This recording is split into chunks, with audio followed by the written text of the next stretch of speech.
وَلَنَبْلُوَنَّكُم بِشَيْءٍ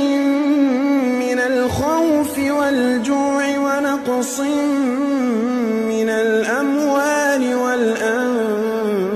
وَالثَّمَرَاتِ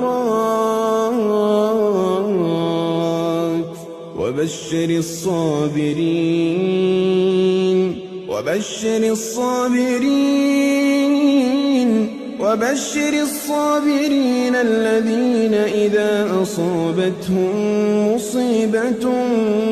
قَالُوا إِنَّا لِلَّهِ وَإِنَّا إِلَيْهِ رَاجِعُونَ أُولَٰئِكَ عَلَيْهِمْ صَلَوَاتٌ مِّن رَّبِّهِمْ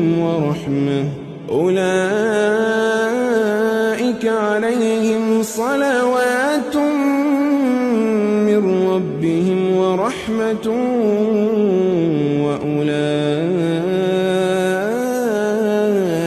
هُمُ الْمُهْتَدُونَ